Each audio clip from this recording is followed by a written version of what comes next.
ભાવનગર જિલ્લામાં રહેતા આ પશુપાલક દૂધની અલગ અલગ પ્રોડક્ટ તૈયાર કરીને વેચાણ કરી મહિને 70,000 કરતાં પણ વધુની આવક મેળવી રહ્યા છે.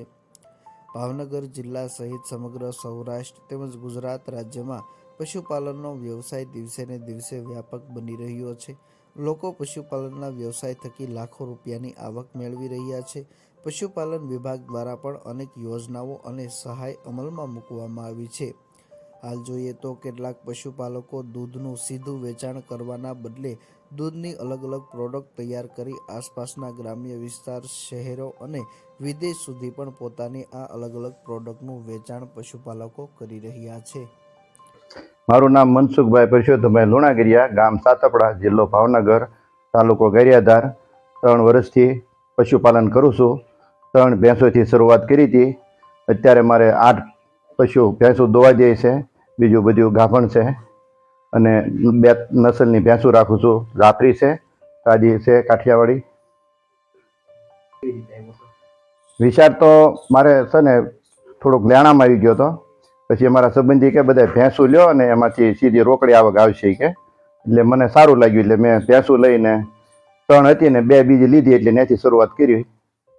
એટલે એમાં ઘરે બેઠા અત્યારે મારી પાસે 12 ભેંસું છે. રોજના માટે એક ટાઈમનું કેટલું દૂધ થાય છે? બંને ટાઈમનું મળીને દૂધ કેટલું થાય છે અને દૂધનું શું કરો છો? એક ટાઈમનું અત્યારે હાલનું દૂધ છે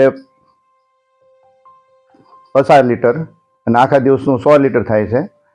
પછી એનું પેંડા ઉતારું છું, ઘી બનાવું છું, માખણ બનાવું છું અને માવો પણ બનાવું છું. ઘરે બેઠા બધું વેચાણ કરું છું અને ગ્રાહકો અહીં મને મળી રહે છે ઘરે બેઠા. અને ચોખ્ખું અને સ્ટાન્ડર્ડ વસ્તુ આપું છું. કેટલો ભાવ છે ઘીનો? ઘીનો ભાવ 1200 રૂપિયા આપે છે અને પેંડાનો 450 થી 550 સુધીના પેંડાનો ભાવ આવે છે અને માખણના 900 રૂપિયા છે. માવાના 600 રૂપિયા આપું છું. તમારા પેંડાનું ક્યાં સુધી વેચાણ થાય છે? મારા પેંડા અહીંથી બધા વિદેશમાં જાય, એ બધા લઈ જાય છે.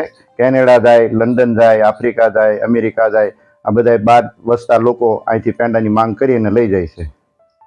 રોજના માટે કેટલું વેચાણ થાય છે અને મહિને તમારે કેટલો નફો વધે છે એવરેજ?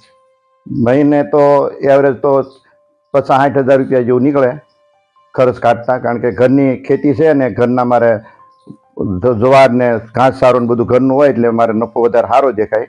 પછી ખાંડ દાણ જ લેવું પડે અને મને સર્વશ્રેષ્ઠ એવોર્ડ આપવામાં આવ્યો છે.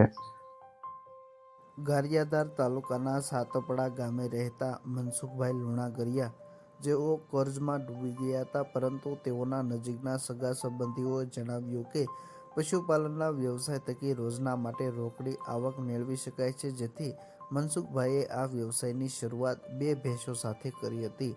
આજે તેઓ પાસે 12 કરતાં પણ વધુ મોટી ભેંસો રહેલી છે. રોજના માટે 100 લીટરની આસપાસ દૂધ થઈ રહ્યું છે. આ દૂધનું વેચાણ કરવાના બદલે પોતે દૂધની અલગ અલગ પ્રોડક્ટ, પેંડા, માવો, માખણ તેમજ ઘી તૈયાર કરીને તેનું વેચાણ કરી રહ્યા છે.